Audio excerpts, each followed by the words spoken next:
Hello, everybody. Welcome back to Reality Realness with 3 S's. I'm your host here, Chantele Francis. Here with my lovely co-host, Tanya. Happy New Year. How are you doing today? Happy New Year. Happy New Year. I am doing okay. I just rewatched some scenes from this episode so I could make sure that I had my notes prepared. But I'm very excited to talk about this. I love how studious you are with your Bachelor franchise. It warms my heart for sure. And if this is your first time on Reality Realness, well, then welcome. We are very happy to have you. Please join us here today in the comments. We want to hear your thoughts about Matt James, the first Black Bachelor. What season is it? Season 25. 25. Yeah, episode 1. It's the premiere. So what are your overall thoughts of Matt James as the Bachelor? My overall thoughts of Matt as the Bachelor are that he did better than I gave him credit for, but it feels like kind of old school in the sense that he's like very clean cut and like very just like kind of like a stereotypical bachelor. And with the new location and everything, it kind of feels like a throwback to earlier seasons where it was all about this extravagant, like Prince Charming type energy. So I think that's the kind of season that we're going to get. And I'm here for that. Me too. And we have Chantele Francis in the house. Hey, Happy New Year. Thank you for joining us. What were your thoughts on this premiere? So for me, I thought, well, it wasn't really a mansion. What was this? Like a hotel, like resort? Like I just didn't understand what it was or where it was. Very nice. Was it called Nemacolin? Like where were they? Nemacolin, yeah. Let's do a quick look up of that. I don't actually know where they're situated, but it's very beautiful. Like it looks like a resort of some time. Okay, so it's in Pennsylvania. Tamika got the tea first. Tamika says, yes, it's a resort in Pennsylvania. Oh, too many thoughts. Please share them, Tamika. Please share them. So, yes, it was definitely really gorgeous. I kind of felt that Claire and Tayshia got a little bit ripped off here, where like it seems like they put in a little bit more effort into the extravagance part of The Bachelor, like kind of like what you're speaking of, the throwback. And so I was just a little bit like, wow, like they went all out for Matt, but they didn't really do much. Like they're at the Holiday Inn and he's here over at the Ritz-Carlton, you know what I mean? And so I just kind of felt a certain type of way about that. Did you pick that up on that too? Oh, I mean, definitely like night and day between La Quinta and Nemacolin. I guess like I'll chalk it up to the fact that they learned how to film a show in a pandemic during the Glacia season. So I think they probably were able to mobilize and create something a little bit more extravagant going into The Bachelor, but also like low key, I feel like they always put more effort into The Bachelor than The Bachelorette because it's kind of like the franchise, unfortunately, of theirs. So I think they wanted it to be bigger and bolder and more exciting and more extravagant. And the more we feel removed from being in the pandemic this time, the better, because they didn't even mention the girls getting COVID tests. They didn't show any of that, which was like the very beginning of Claire's season. So I think they're really trying to go like full fairy tale dream world. For sure. And just to kind of piggyback on reasons why it could be more extravagant is they had more time too. I think that, they thought that the La Quinta resort was going to suffice. And then they're probably like, this looks a little bit budget. And then they had probably a location scout that was on the job for like a lot, like 6 months as opposed to like 2. And so I think that with time they had that. And then to your point that, men are supposed to look like the Prince Charming and, they're supposed to have all this luxury.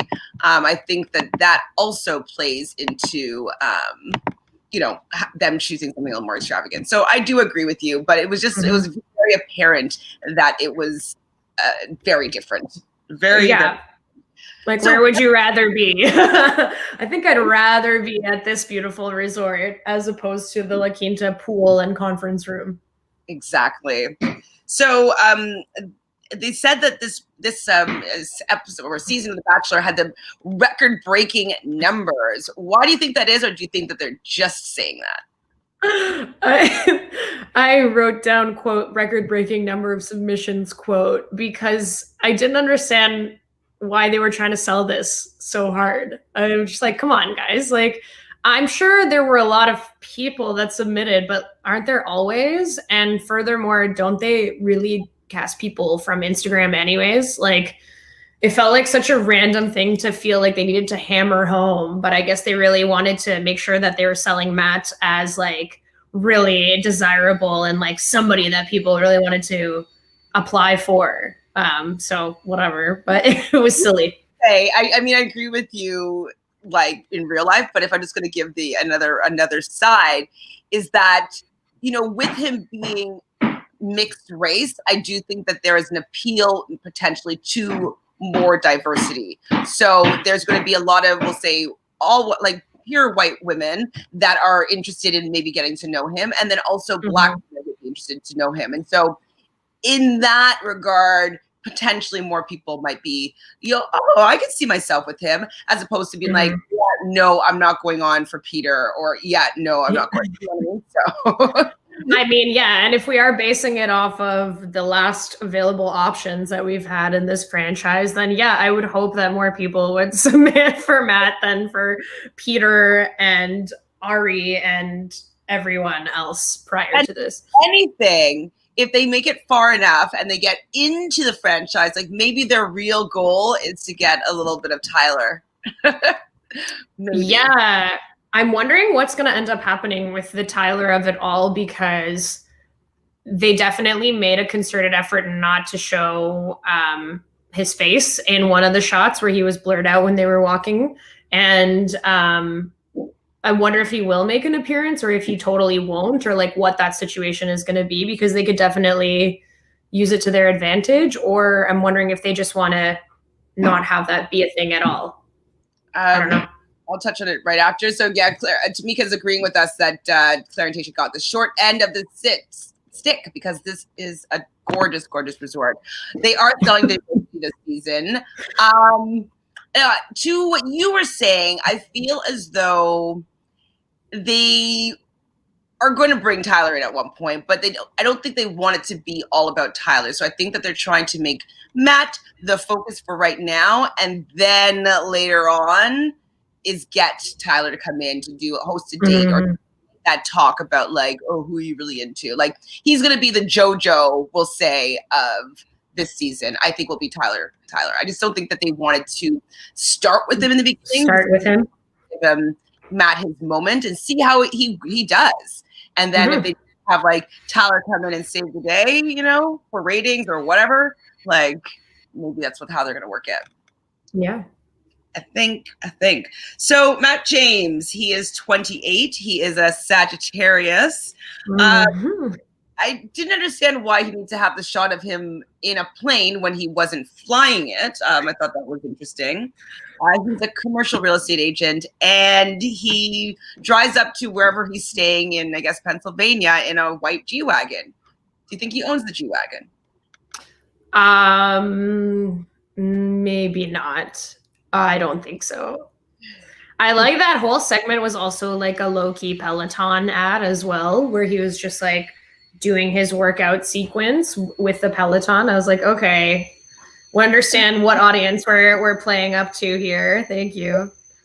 Not gonna lie though, I've been thinking about getting one. Well, yeah. I mean, it looks great, but also like I think it assumes a median income for a household that is not where I sit in that range. That's for sure. Nick Vial said that Tyler couldn't come in because he's never been the Bachelor, so it wouldn't make sense. Yeah, but also though, the only reason why Matt James is a Bachelor is because of Tyler. the only reason. There's no way that The Bachelor would have any idea who he was if Tyler's mom wasn't endorsing him and Tyler wasn't so popular and he was in all his videos. So, I mean, yeah, maybe that's true, but I don't know. So he has So his dad is black and his mom is white. He kind of grew up in a single parent home because his parents broke up when he was younger. And it was a white Christian home, basically, because his mom was white and he was living with his mom and his brother, I believe. And he ends up having a little bit of a chat with his mom, who's a bit of a baddie. I'm like, yes, mom, in those leather pants. Like, she looks good. How do you find She had her full beat on. She had like her face painted and she was ready for this appearance. I felt fine about her. She did great. I thought she did great as well. I could kind of sense with him and her not knowing how to have this conversation on TV. I did feel like there was apprehension, but there was just kind of like, it didn't seem to it seemed staged, basically. Mm-hmm. But I didn't mind it. And I like his mom. So hopefully she makes more appearances and I want to see a little bit more of her opinion about like different women or whatnot. Like, I'm interested in his mom. So I'm glad that she was introduced as well. Hey, Deja, Happy New Year. Thanks for joining us. Hey. So I agree with you though. Like, I think there is like a kind of awkwardness to him that is natural for somebody who hasn't been on a reality show before. Like, he actually hasn't done it. So I think maybe that's also part of the reason why he impressed me more than I expected, because he did seem kind of nervous or like kind of like he was like figuring it out, but that's natural. And I think considering that, he did a pretty good job. Agreed. Of not seeming totally like out of his realm. So just because we're, reviewing a show and we're reviewing a man that 30 women are vying for the rose from and it's undying love, what do you think of him as attractive wise? Like, are you into him? Do you think he's hot? Like, would you be gaga over Matt James? I think so. Yeah, I think he is hot. I think he carries himself well. He does seem like kind of natural and not like high energy or anything. He's just like kind of grounded seeming. He's 6'5". So, if you're into tall guys, there you go. I think that would be a very striking person to see. That's athletic, tall, handsome. He has a nice smile. I think he's like definitely like very attractive and like somebody that women would fight for. Yeah, I think so too, in the context of The Bachelor. Yeah, I agree that definitely like aesthetically, I think that he's probably like a wow, actually like that whole tall drink of water, blah, blah, blah. Like his skin tone is beautiful. Like he's just a beautiful looking person. But for me, I didn't find that he had like the wow factor. It could be because he's nervous and, this is a new platform for him and like being on camera and trying to be vulnerable, which is, we know he's already having the trouble within his regular life. I guess me and my mom were talking about it and she's like, I think it's just because he's a nerd. I don't think he's cool. And I think that's what I'm not like vibing with, like, not that everybody has to be cool, but I like a cool factor. I like a little bit of like, I don't know, edge or something. And so I find that it could be because of his Christian upbringing and I'm a little bit more of a rebel in that sense.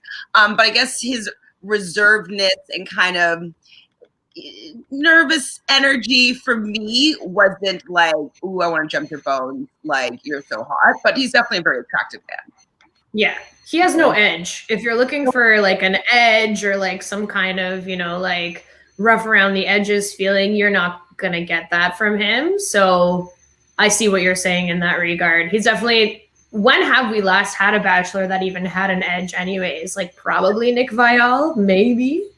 Like Peter, no, like Colton, no, like none of these guys really have that edge. So I guess he's really Chris. Oh my God. What's his name? Yeah. I'm sure you hate him. The other pilot. Jake. No edge. No edge. But he was kind of a jerk in the end, so maybe he did have a little bit of edge. Yeah, that's true. Asia says it's the height and dimples for me. Mm-hmm. He's definitely really aesthetically good looking. And maybe also one other thing, for me, he never made me laugh or anything. He laughed. He does like not funny, nervous laughter. And so that like laughter and someone that has a good sense of humor that like we vibe with, like that's very important to me. So I also didn't find him funny, but I don't know him that well yet. But this is just my first impressions. Mm-hmm. I'm going to be getting my first impression Rose, you know. Mm-hmm. So Tamika says he's tall, which is great. I liked him with the longer hair for the photos they flashed at the beginning. Yeah, he did look cute with the locks, you know, kind of going. I did like him with that. I like him both ways. He's a good-looking guy. If he was ever like a model, like I can see that being a thing. But so we kind of like got introduced to a few of the ladies, like having a full package. One being Alicia, she's 24, ballet dancer. We have Abigail, 25. She is the only person on this season that's deaf. She's from Portland. Kristen, 27. She's a lawyer from New Jersey. Maggie, 32, from Ethiopia, and she has a doctorate in pharmacy. And we got Anna, copywriter, 24, from Chicago. Sarah, broadcast journalist that has a father that has ALS. She went home to become a caregiver too in San Diego. Lauren, another lawyer from Miami, 29. And Piper, 23-year-old grad student from Happy Valley, somewhere that I can't, Oregon. So those are the people that they kind of shared with us. I thought they were going to share more people because I was kind of underwhelmed. I did feel as though maybe Abigail, because she's deaf, and I think it's the first person that was deaf on the franchise, that I'm like, okay, maybe they're showing this to showcase her a little bit, which is nice to see. But nobody else really stood out as any, and Sarah, sorry, also stood out. But anybody else stand up for you? I mean, I think Maggie stands out for sure, just like as this gorgeous Ethiopian woman who's coming into this show. I think she really made an impression on me watching it. Obviously, she's gorgeous, but also I'm interested to hear more of her story. And I liked Kristen, the lawyer. I thought they were maybe going to show us a bit more of her. It doesn't feel like we ended up getting a lot of her after the intro package, but she had a really like fun personality, I thought, from that, and I was looking forward to it. I agree also, Abigail and Sarah, and those are two of my favorites, I think, of the girls so far too. So we can get into that more in detail, but they stood out to me. I don't remember what Kristen looks like, so hold on, let's just like.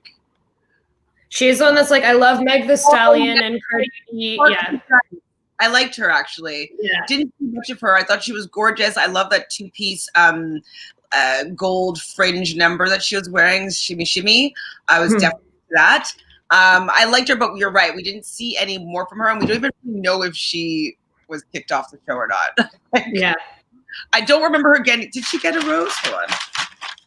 I wrote down the names, but I feel like I didn't. Oh, she did get a rose. Okay. She did. Yeah, she did. Dolores says, hi, girls. Oh, so glad you're reviewing Matt. There is something sweet and fresh about him. He is sweet. He is fresh. I think the freshness is, like you said, the fact that he's not been on this show before. He doesn't know the ropes here of being on The Bachelor or Bachelorette. So I think that's probably the freshness that we're enjoying, that he's not like a old hat in this. He's done this so many times before. He's new. And he's probably like wowed by it a little bit too. Like it's, you know, he's taken aback. So I think I like that too about him. So he meets up with Chris, and Chris is like, damn, you're tall. And yes, he is. He is 6'5". I like tall men. Yeah, people I've ever dated have always been 6'4" or taller. So I would probably be into that because I like feeling small, and it does a good job when you're that tall because you're small. So he wants to have a second with Chris before the limo comes. And Chris is going to question him, being like, hey, don't you want to meet the women? He's like, no, I really want to have a little bit of a discussion with you first. So what do you think about the discussion that he had with Chris? He brought up points of his responsibility that he feels being representing both the black side of himself and the white side of himself, and feeling the pressure of needing to choose a certain type of person just because of what he looks like. And then he also, but the fact that he's not familiar with the Bachelor franchise, what do you think about this little convo with Chrissy Poo? I mean, I think, you know, for him to be speaking to having these difficulties of feeling this pressure, like he feels like when Chris asked for clarification, he talked about how he thinks people will want to see him with someone of a specific race, whether that's with someone who's black or someone who's white or anyone else of color or biracial or whatever. So I think he doesn't want to disappoint people that are fans of his. And I think that that's like very valid, you know, like I don't understand like how you can make a decision like that without disappointing somebody, and people will have their opinions regardless. So totally fair. I just didn't understand why he was having this convo with Chris, because I don't really know that Chris can impart that much wisdom on that topic. But I think it was Tamika that said this before. They're definitely selling diversity this season. So I think it's part of the way they're going to engage with this topic from the beginning as it goes through. So Dolores is saying, do you think, and hi Dolores, Happy New Year. Do you think that conversation with Chris was staged, or do you think it really caught Chris off guard? I don't think it was that he was caught off guard. Chris, I mean, I know sometimes we speculate whether or not he knows what's going on. When he came back from dropping his son off at college, he was like, oh, so what's been going on, Tayshia? And like, he knows what's going on.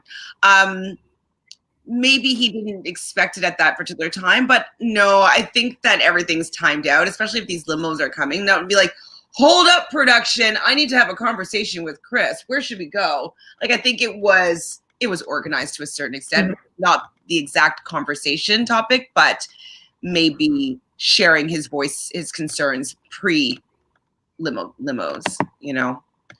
Tamika loves Alicia, is it Maggie or Maggie? Maggie, Abigail, and Kristen. So yeah, we're all in the same group there. They're all the front runners for me. Well, there's a couple more actually that kind of stood out. Well, he does say that what he wants to work on though is that he's to let his guard down, be vulnerable. That whole life he's been running away from love. That to me was a bit of a red flag, or maybe a red herring here. Is he going to find love in the end, or is he going to run? What do you think?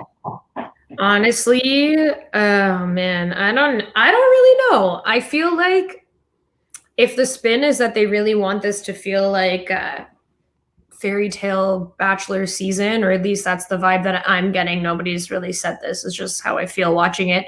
Then maybe he will. At first when he talked about like not knowing if he had been in love, I was like, oh my God, this is a huge red flag. Like, I don't understand. But then I thought about it a bit more, and I'm like, it could be one of those situations where like in the past you had been with somebody and you thought you really did love them, and you don't realize until later when it comes into context with like other experiences and other things that you weren't actually. So I'm going to give him a pass on that. But I'm really not sure how it will end for him. I think it will end in coupling of some kind, but I don't know if he'll be engaged. Agreed. Tamika says, elephant in the room addressed, I think. I just wanted him to find love. Like Tayshia, I doubt he'll pick a woman of color due to his upbringing, which it's a big potential. I agree. But I would have to say, out of every season of The Bachelorette, The Bachelor, that this was definitely the most diverse and most gorgeous of women. Like, everybody was just stunning from whatever background they're from. I was like, wow, the caliber of women that they brought in aesthetically. I don't know, maybe they're horrible people, but like, they just looked so beautiful. And I was impressed by the quality of women aesthetically that they've had for him. So I was happy that they didn't do him dirty and like only get him people that we didn't find necessarily super attractive. I thought that everybody was pretty stunning. So I check mark for you, ABC, check mark. So the first limo, let the journey begin. We have Brie, who was really cute. Had seems tiny. She had like a green dress on. Oh wait, we didn't talk about it. Your moment. Did this happen yet or no? Oh no. No, it happens after. No, because of something. Got it. Good. From the first limo is Brie, Rachel, Sarah, Jasenia, Chelsea, and Marie. Or Mari. Oh my gosh. Mm-hmm. Anybody stand out there? Yeah. Okay. So I put a star beside some people's entrances. So I put a star beside Mari because Matt said that he was speechless after he saw her. And it seemed that on site he was very attracted to her. I also personally really like Brie. A star beside her name too. Right? Great minds.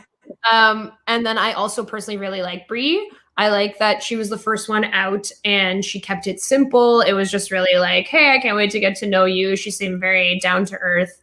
And even from what we see of her later on, I really liked her too. So those were two that I noticed from that first limo. I also I remember liking Rachel. I didn't put a star beside her name because I felt that she was nervous, but I did feel that she liked him. Like they liked him. Like something there a little bit. And Sarah's the broadcast journalist, right? Yes. Oh yeah, I love Sarah. She looked back, right? That was her that did the look back, the over the shoulder. I think so, yeah. So I didn't put stars, but I did notice those moments. I liked that.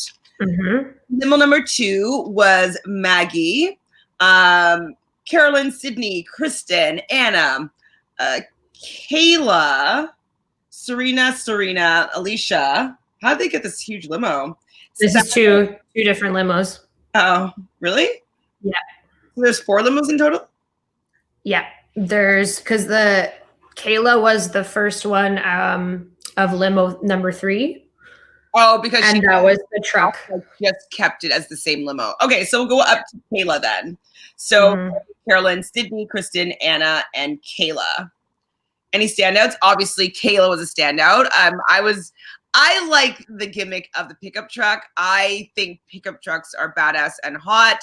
I drive stick, so I was down with how she was vibing with him in that sense. How about you? I really liked her. I put a star beside her name for 2 reasons. One, I think if you're going to do a gimmick limo type thing, this is one of the better ones to do because it feels still kind of fun and it's not too over the top. And then secondly, like when she spoke, she sounded like a real human being, like with natural like jokes and like warmth, and didn't feel like a presentational person that was on a TV show. So she seemed very authentic, and I liked that about her. Me too. Did anybody else I like? Obviously, we thought that Maggie was beautiful. Carolyn as a journalist, and she brought the lavender for him to hold on to. Anna brought the survival kit, but everybody else, I just wrote things down, but I don't remember what they look like or anything like that. So didn't really. There's the girl with the lingerie that was in the 3rd limo. Next limo, yes. Yeah. Oh, the thing about Kayla though, could not figure out how she spelled her name. I still don't know how to spell it. Like I spelled it 3 different ways just writing her name. I was like Kayhlaka. Like how do you spell it? So it's Khaylah. I'm pretty sure. I have it down there once, but without that Y. I just have Khalah. Okay, there's a Y. It's because we have a lot of reality TV Kaylas that spell it non-traditionally, because this is spelled this way. Kayla from the challenge is also spelled like weirdly as well. So I think it's just like brain fart. Yeah, no, I just was like, I don't know how to spell this name. Like, the Kayla. Definitely. Thank you for the clarification there. Sam's in the house. Hi, Sam. Happy New Year. Seeing you, Sin. We saw you yesterday, but Happy New Year, anyways. So Tamika's saying though that she thinks at least the women of color will be given equal time this season, which is very true. Just even Bachelor in Paradise is going to have just more people of color. It's just bringing in more diversity in general and allowing people to get more comfortable with seeing more people of color on the screen. Just comfort levels, you know? And I think the fact that he is a Christian is going to appeal to probably their widest demographic, you know, the hallmarks of middle America, where they're not necessarily used to seeing a lot of diversity. But I think that he is very palatable, we'll say, for all people's levels of comfort with ethnicity on their television screen. So I think the Bachelor's doing a good thing this year. I know we were kind of giving them a little bit of flack, being like, oh, look at the timing, you decided to slide in this Black Bachelor, but I think it will help increase diversity moving forward. Mm-hmm. Tamika says Matt was attracted to Mari and Rachel loved Bree. Yes, absolutely. Yeah. Definitely. And Sarah, I loved her backstory as well. It shows depth, and like we all like to see people that aren't just Instagram models that are, you know, here to get some sort of deal where they're, you know, wearing pretty little things and Fashion Nova. So yes, depth is it. Is that? Oh, she spelled it right. Excuse me. As Kayla came in the truck, and I think that he kind of friend zoned her, but a great entrance. What do you think about that? Do you think he friend zoned her? Maybe. I don't know. I think she was definitely like giving him a lot. I don't know how much he was really giving back. I think I need more time to see. Did it have the immediate attraction of someone like Mari or Rachel where he was literally like couldn't speak? No. She was also, in my opinion, kind of playing like the spunky, like a little bit of a tomboy, kind of giving him a little bit of attitude. And so he didn't really pick up what she was throwing down. So I don't know if they're going to be a match in that way, because I feel like she wanted someone that would just kind of spar back with her a little bit. And it seems like he was just like, oh, okay, yeah, thanks. No, he didn't seem to have that same energy. But it could just be that he's nervous and she's nervous and, you know, weird meeting someone on camera for the first time. Hi, Mary. Happy New Year. Thank you. This guy says, I think I missed it, but what did you think when Matt talked to Chris about people expecting him to be with a certain person? Yeah, we briefly touched on it. And I think I think that they wanted him to say this. I feel like it probably was a line that was fed or something that they wanted him to address.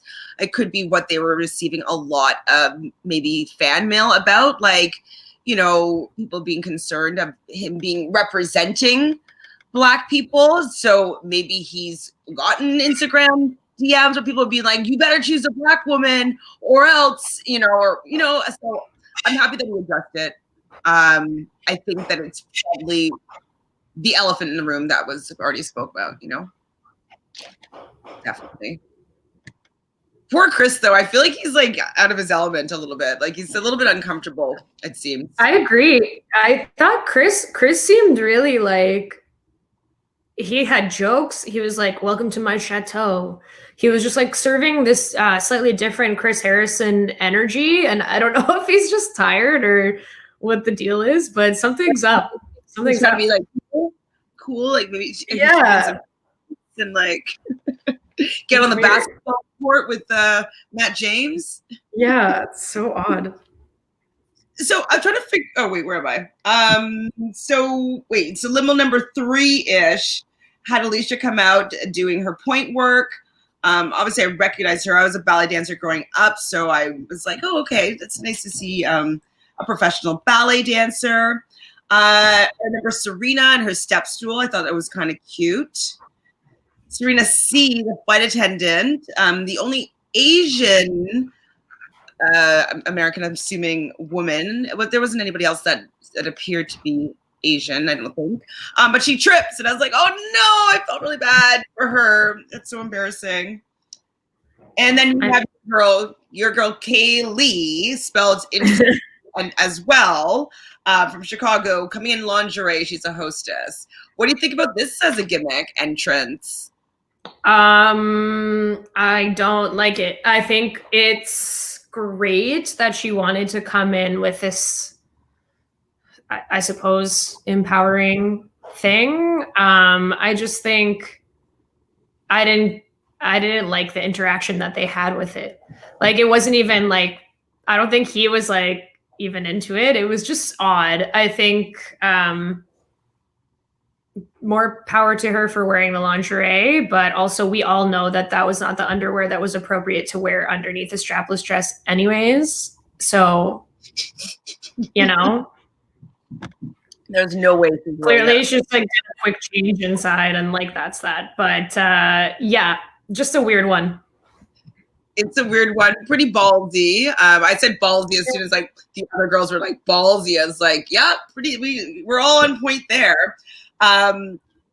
She came in right after they set her up from, I think it was Alana, saying she wanted to save a little bit for the imagination, and then cut to Kaylee coming out in her lingerie. How do you feel about the noodle kiss? Ooh, that was not a good one to do. First of all, that was awkward, super, super awkward, kind of like, why would you make this decision? And then also just him holding that bowl of pasta as she walked away. I was like, okay. I also think that girl's from Toronto. So shout out to these two girls that are from Toronto. Hey. Yeah, the step girl and the pasta girl is from Toronto, and that's where we're at. What about the goat feet, goat hooves? That's fine. I thought that's better than a full costume.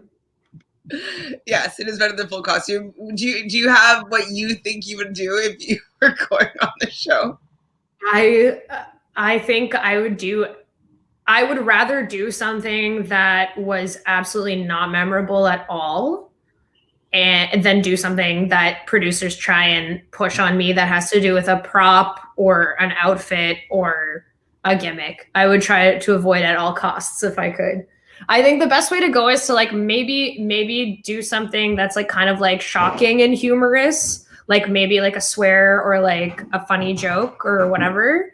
But no props, no. Mm-mm. Yeah, I don't think I'd do the prop thing either because it's just too embarrassing. Maybe I'd leave him with something and give him a crystal or something like that. I don't know, maybe, but it's just like also embarrassing.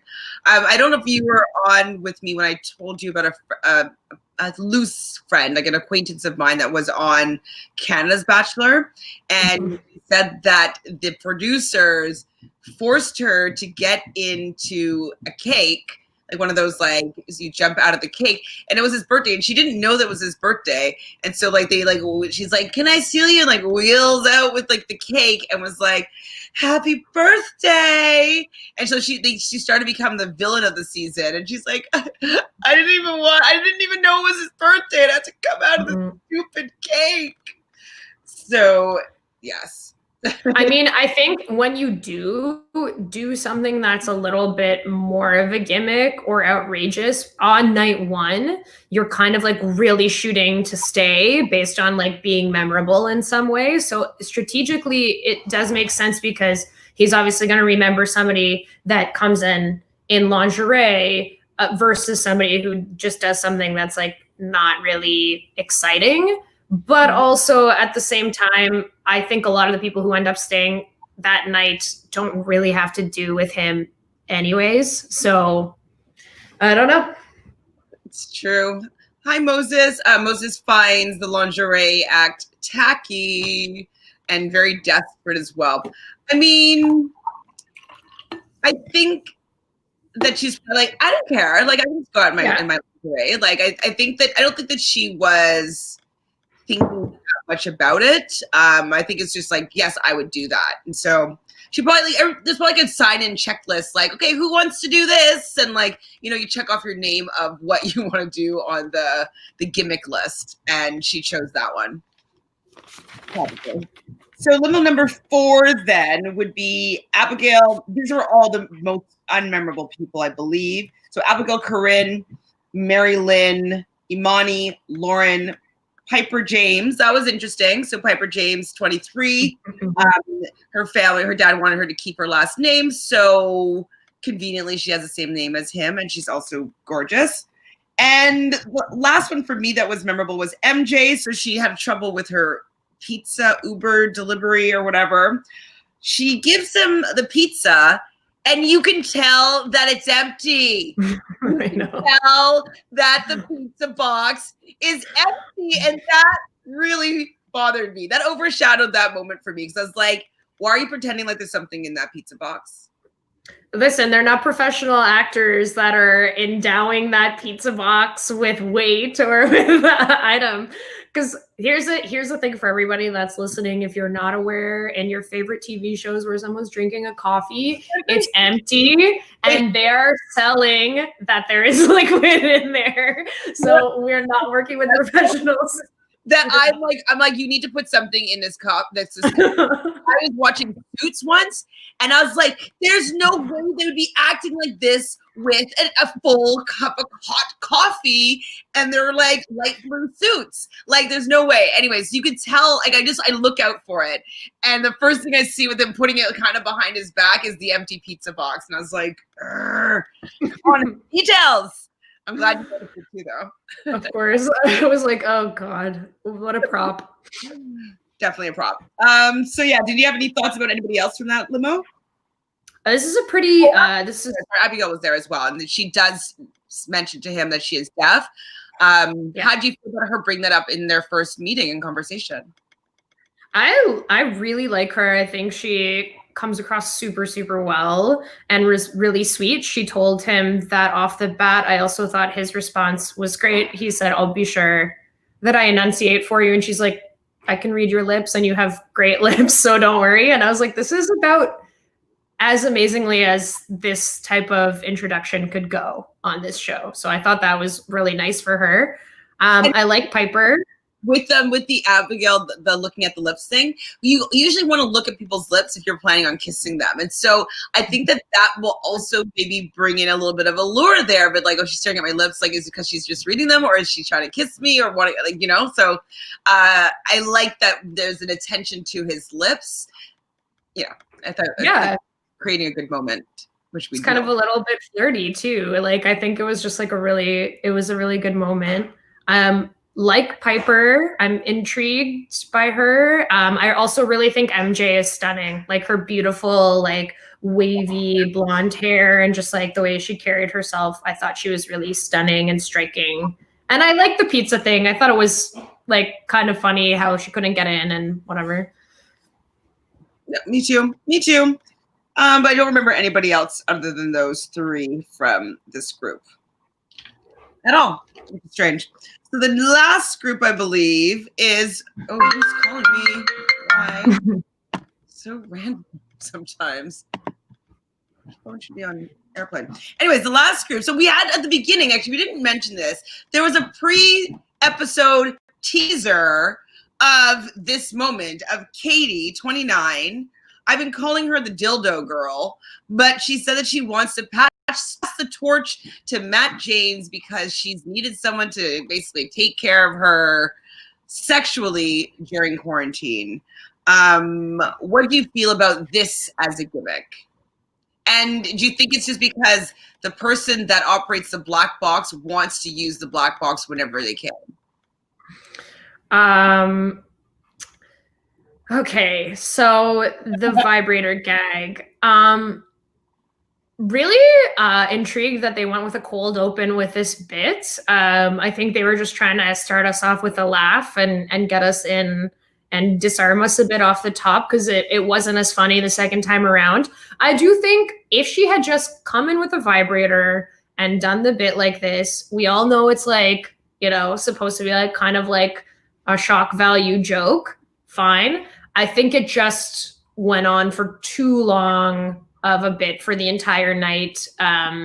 We get it, but I think it's like, great, you did your thing. And then like, let's put the vibrator elsewhere and continue with the rest of the show, because you don't want to just be known as the Vibrator Girl. Right.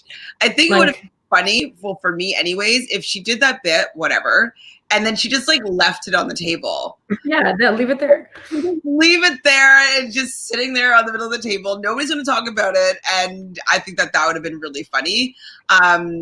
Because yeah, the joke landed for, to a certain extent. Mm-hmm. She did it.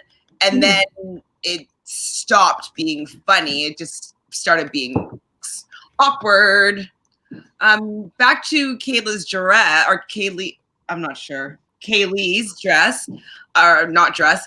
She thinks that the lingerie was cute, but didn't think that she chose the dress that she didn't like that he chose her dress. Yeah. I would let him choose my dress. Like, who cares? Like, you're gonna bring 2 dresses that you like. So yeah, I don't mind letting him choose. Do you? I didn't really like that he chose it either, but I don't know. I just didn't like that whole exchange. This. Yeah. Deja loved Kayla and the normal way to spell her name in the pickup truck. Yes, she's top.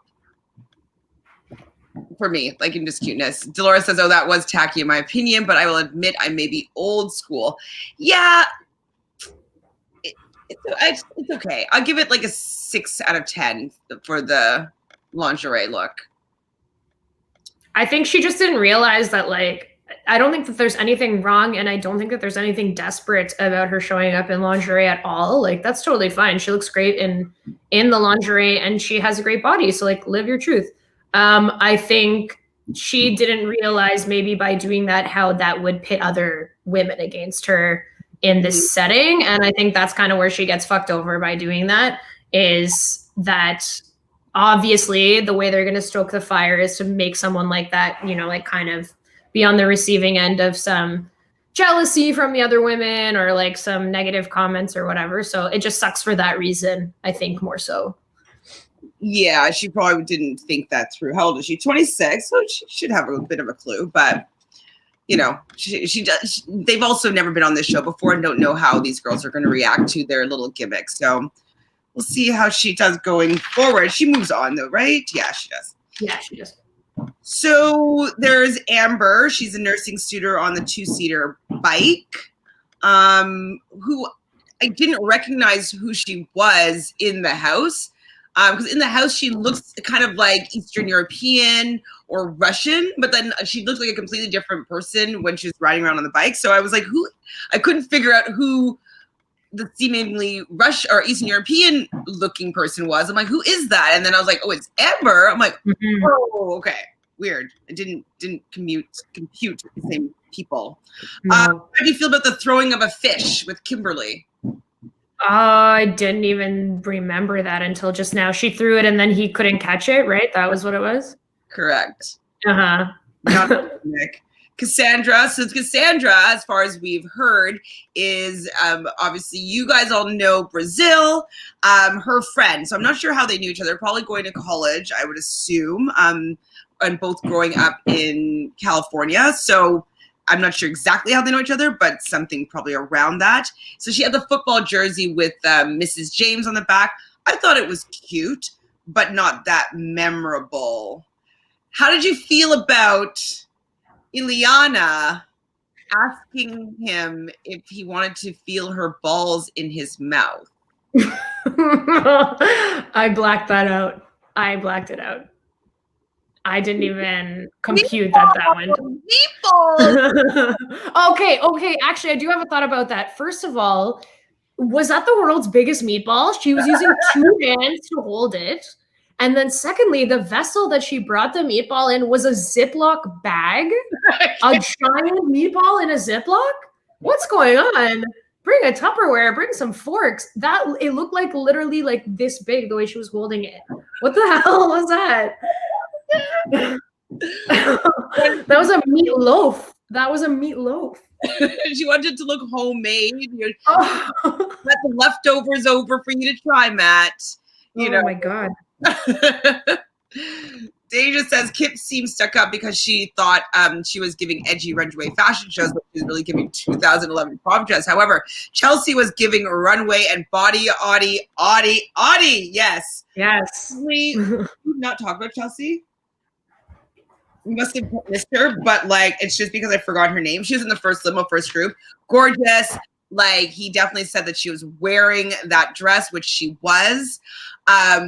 I don't particularly see Matt James dating someone with a shaved head, even though I think it looks fucking amazing. I just feel that it's a little bit too edgy for him. But I think that I think he's attracted to her, and I think he's going to be intrigued by her and get to know her a little bit better.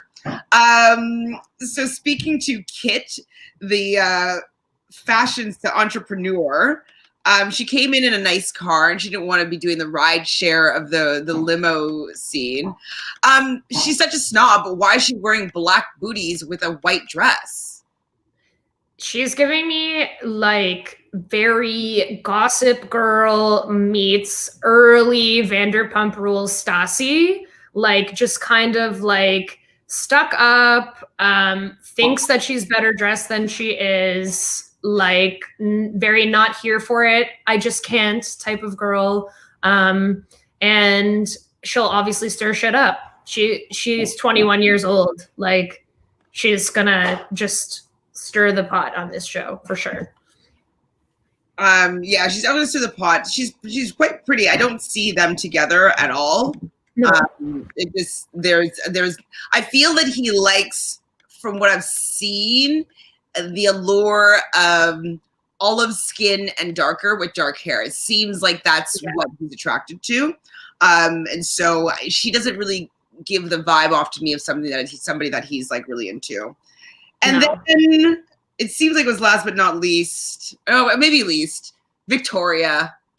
How did you feel about Victoria and her entrance? I believe she trips as well, and she gives him a crown.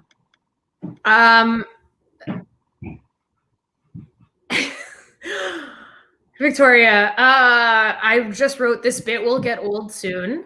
But also I think watching Victoria on this show is like confronting my shadow self in some way. She really brings about the energy that I felt like partying in university and just being like too drunk and too sweaty for the night to go on. And yet she persevered and continued to engage people in conversation and to engage Matt in conversation. And she was just a mess.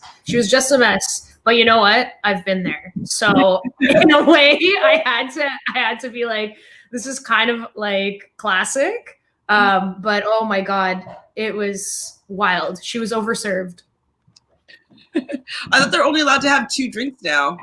I mean, maybe she's not a drinker and that this really packed a heavy punch for 2 drinks an hour, but she seemed absolutely wasted. Well, it definitely, to me, it felt as like, how didn't everybody else get good makeup done? And her makeup's not great. Especially if she's coming in with this like I'm a queen thing. Yeah, I just didn't think she looked great personally. No, that dress was also not nice. Like I think she has a nice body, but that was very unflattering, I felt. And like the styling of everything, it just looked messy. It just looked very messy. Yeah, no bueno. That was the balls that you should. Deja, I read about the step stool being cute. Yes, props to one of the two Canadians, Torontonians. Kit dripped immature rich girl. Absolutely. In my opinion, she's a production plant, says Moses. Yeah, she can't be because like nobody really does that at all. Natalie. Hi, Natalie. Thanks for joining us today. Natalie says that Victoria will be the Victoria F of the season. Victoria F, though, was cuter, in my opinion.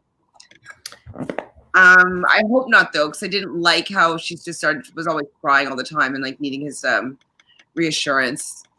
Victoria production plant. Oh boy. I don't think that she's gonna go over very well.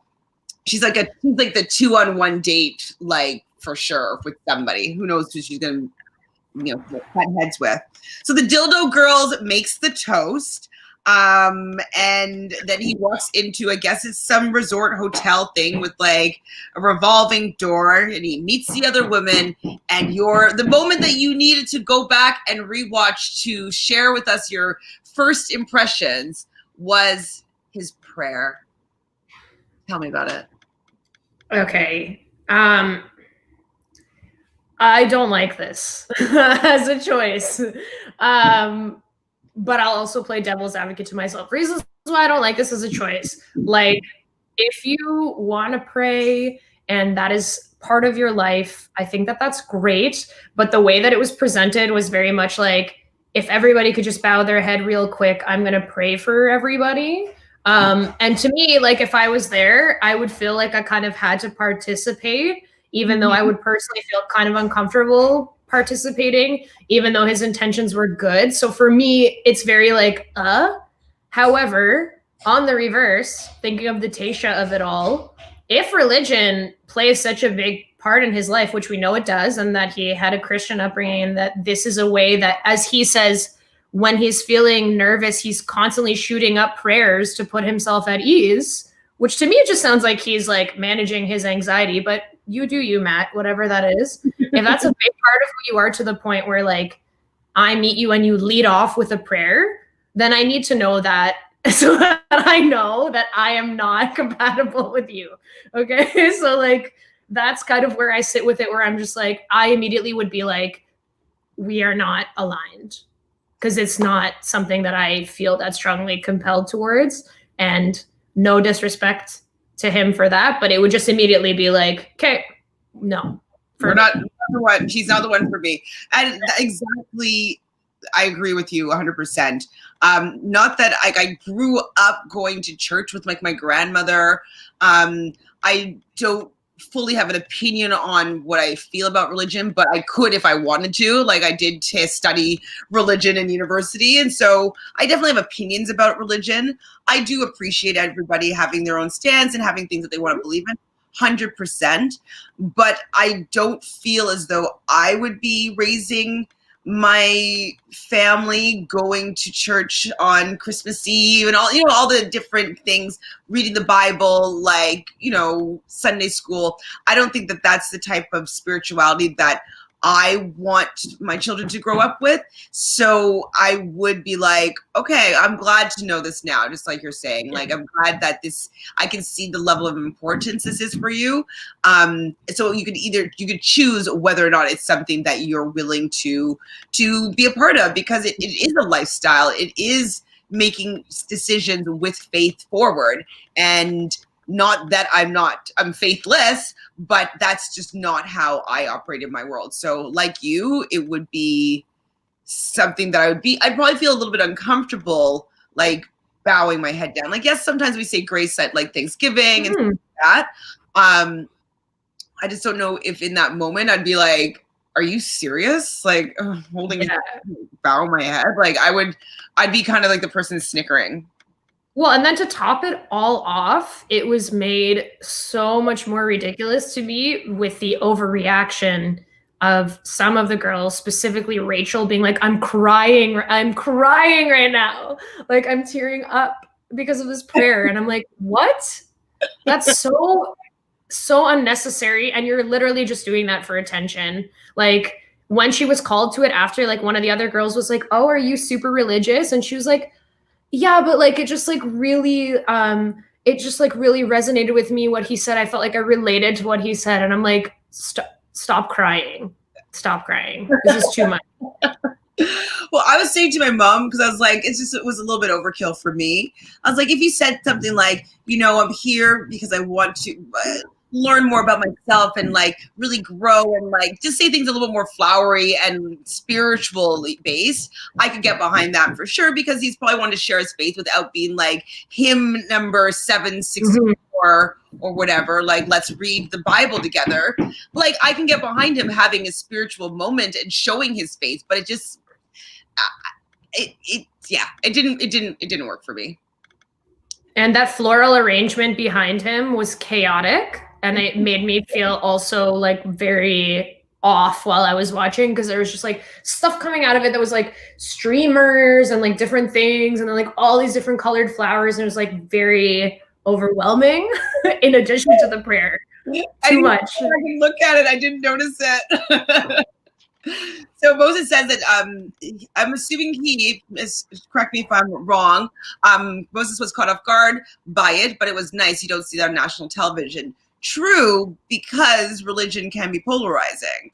And so that's usually why it's not. But I feel, this is a little bit of a tinfoil hat here, that they're appealing to the hallmark middle America of it all to accept him a little bit more, knowing that he's a man of faith. And same with Tayshia. Tayshia is the first black or second black bachelorette, but has faith forward.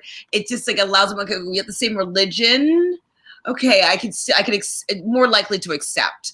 And so I think that might have been why they chose to have him, say a prayer. I also think The Bachelor like regularly like showcases Christianity like and assumes that Christianity is like the baseline religion for people. So like I don't want to get like too deep into a theological conversation, but it's just like I feel like they welcome like Christian beliefs a lot on this show and have had bachelors that are very like religiously like forward in terms of like Sean or even Ben Higgins or whatever, where like Christianity is a big part of their identity. So while maybe we haven't seen a prayer of that level shown, I do think like the show very much goes with Christianity regularly all the time. So Deja says that she feels that he's probably really religious, and if some of the girls aren't as religious, should have a conversation about religion early. Yes, it does put this on the table early and allows them to make decisions early. It's kind of like the Ivan of it all is that he didn't know how much it meant to her. Apparently, I mean, I've heard other accounts that that's not what happened, whatever. But this is the story that she didn't feel like their religious beliefs lined up, and he got all the way to the hometowns to learn that wasn't going to be a thing. And so I think if it's that much that he needs to share it in this moment when he's first meeting these women, then it should bring up a conversation with people that may not have the exact same views as him. Sam says, I wonder that if the whole women cast has had the same beliefs, so no one is left in a comfortable position. Sorry. Say what? I think maybe in terms of religious beliefs, like if the whole cast has his same belief has the same belief, then no one's in a comfortable position. I mean, people have different, like, I don't think everybody's coming at it from the same perspective. I think there's some people that would be of the mindset that we expressed. I think there's some people also that maybe don't have a strong pull and would maybe be willing to explore a religion more deeply that they don't practice as regularly. And for some people, maybe they're equally as engaged with their beliefs in that way. And that's something that they strive for in a partner. Like, I don't think everybody's going to feel the same about it. There's probably some people that's not going to be a deal breaker for them. And that's great. But for some people, it will be. Because like the one religion that I've ever thought in my head to consider changing to was like, I would marry a Jewish man and become Jewish for him and his children. And so I'm thinking if there was a bachelor that said a Hebrew prayer of some sort, I don't think that I would be kind of like, So I wonder what that is of my acceptation level of a Hebrew prayer as opposed to a Christian prayer. I wonder why I have this. That's for me to unpack this season, I think. But I definitely, if someone was saying, like, I've even said a Hebrew prayer before. I mean, also it assumes that they would even give a Hebrew prayer airtime on this show. I mean, they would, because I know. Maybe now. Maybe now. So Natalie, has a person of color ever been chosen at the end? So Dale. I guess Dale. Okay. But I want to say, is Catherine from Sean and Catherine fame? Is she mixed race? I want to say. I feel maybe Filipino and white, maybe. Yeah, I guess. But you're right, though. Other than Dale, I do not think that any of the leads have chosen a person of color. Other than and if you're talking about of color, meaning no. Yeah. Dolores thinks it will be interesting and will tell more about him if there's one-on-one dates if he brings up religion. I want to see if he's going to be holding true to the religious part of himself. Great point. Exactly. Oh yeah, we've kind of figured it out. Kind of figured it out, Sam, but thank you. Yes, Catherine would be the other one. Other person that is a person of color. So he starts getting into his little mini dates. He seemed to have a really good connection with Sarah, as we already talked about, proceeding to be a front runner with having a backstory as well as a career. She's also gorgeous. She reminded me, did she remind you of, what's her name? She just broke up with Chris, and she's pregnant with her new partner. She has a fitness, she's very fit. She had, this was from, whose season was it? Crystal, yes. I felt like aesthetically her face looked like Crystal's. I can see that similarity. Yeah. I was definitely like, oh, you guys look kind of similar, but they're not side by side. So if they were side by side, I'd probably be like, no, probably not. He has a moment with Rachel, and Rachel's the one that you're not really feeling because you overdid it with the tears and like love that prayer moment. Anything else about Rachel and their little time together that you noted?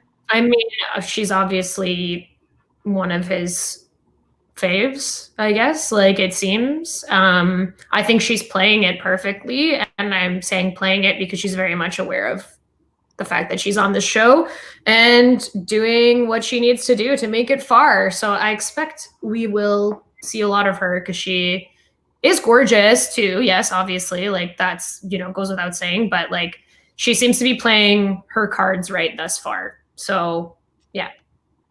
So Rachel also said something that I thought I liked that she said this. Was that she liked the fact that he wasn't part of the franchise. He wasn't jaded by the franchise. He doesn't really know the ropes of how it goes. He wasn't like Nick Viall, have already been on the show a bunch of times and like knows all the producers. Like he's completely brand new to this role. And she kind of she plants the seed that they're starting this journey together. And I think that was a really good for him to be putting her in that role of her being part of his experience. And so as a subliminal little implantation there, a little anchoring, I think that was very smart, as you're saying, for her to let him know that she is a part of his journey and vice versa. So smart.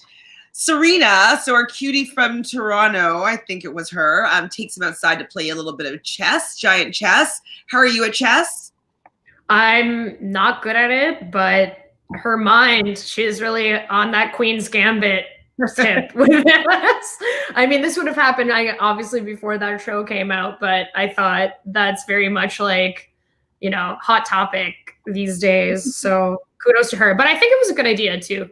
I liked the chess game. I thought that was smart. Yeah, me too. Like I like playing games. I like people that can play games that don't be like, oh, I don't play games. I don't like them. Like I find it fun. Having game nights is fun for me. So I'm happy that it seems that at least he knows how to play chess.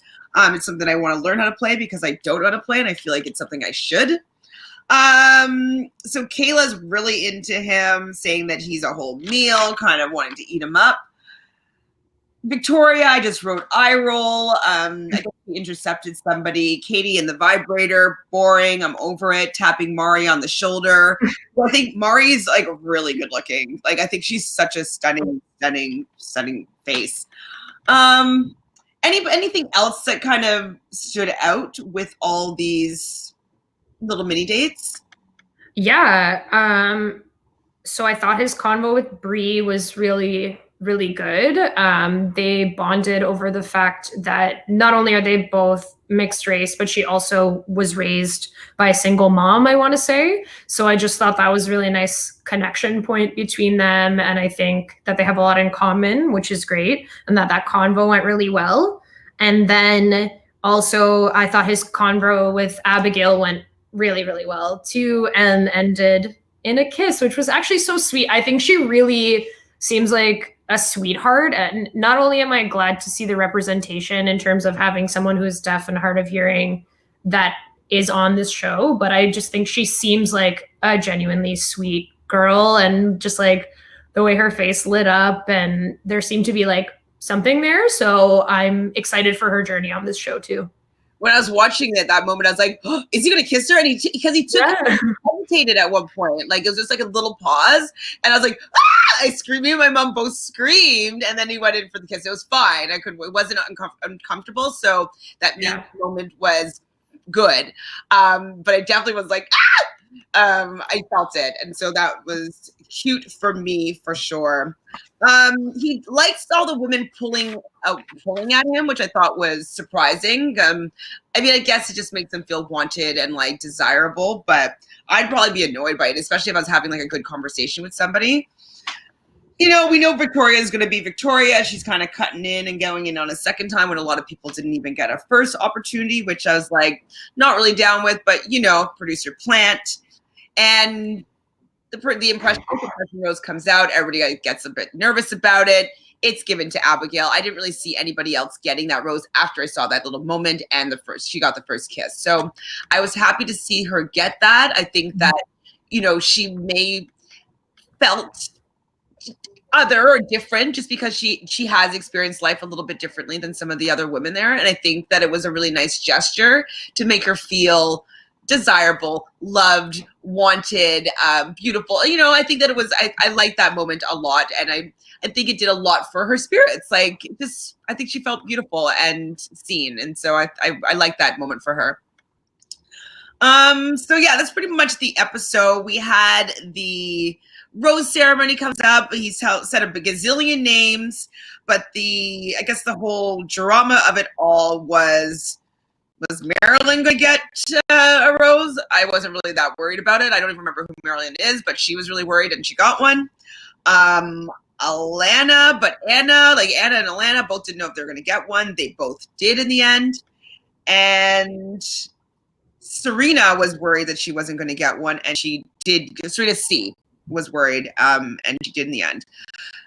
The button spot of the who stays, who goes is Victoria gonna get the rose? And dun dun dun, Victoria's staying. Any other surprises about the rose ceremony other than the fact that we have no idea who actually left? No, not surprised. Not surprised. Not at all. But I do have to say, Serena did say, you mentioned at the beginning that they didn't talk very much about COVID and testing. I know that the whole production didn't, but Serena did say that she did 4 COVID tests. So they've probably been there for 2 weeks or so, at least, and had like 2 tests a week. So I would be kind of annoyed if I was all the way over there and I got sent home the first night. I'd be like, yeah, I mean, that's the nightmare. You're like, and then especially given the current circumstances, it's not like you just went and then got to go on the show. Like, you've had to do COVID tests. You've probably had to be quarantining and all of this nonsense just to be out right away would be terrible. So terrible. The only people that I noticed that were gone, I believe, was Cassandra, because it looked just like Brazil's friend, and Alicia, the ballet dancer. I thought that she would have maybe stayed because she had the package at the beginning, but I guess they never talked in the house.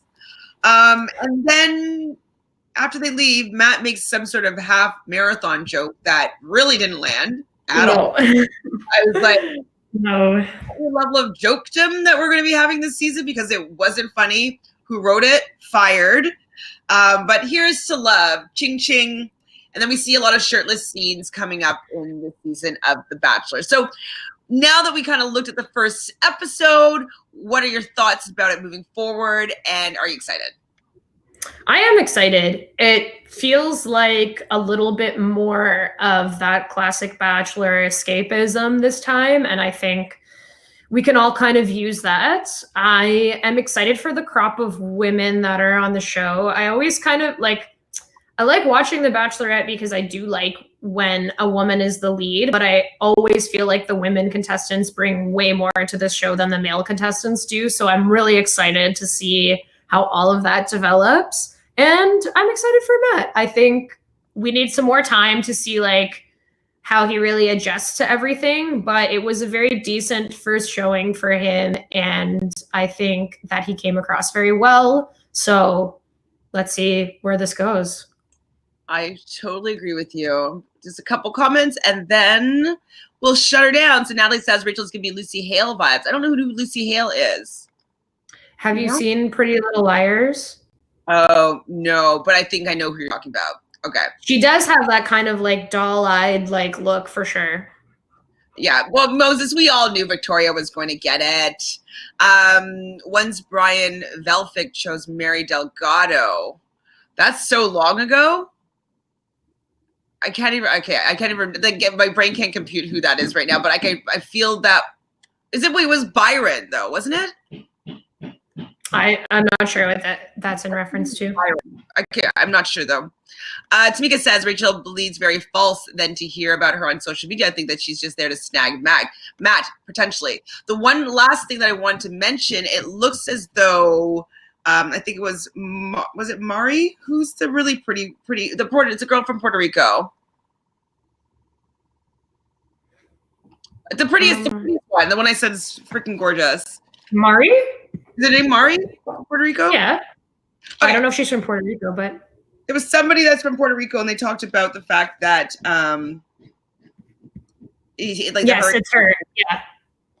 Anyway, so apparently she had made some racist comments about like Black people before, maybe that she wouldn't date them. I haven't read it what it said yet, but she might have getting some backlash. So we'll look into a little bit more about that because she was one of my front runners for sure. And so I'm curious to see whether or not this is true, or I mean, I guess I'll never know if it's true or not, but we'll see what happens.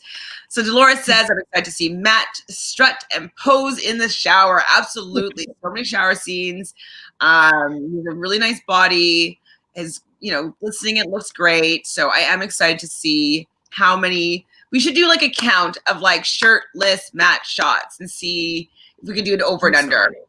Over or under. Okay, so you think it's over or under 20 this season?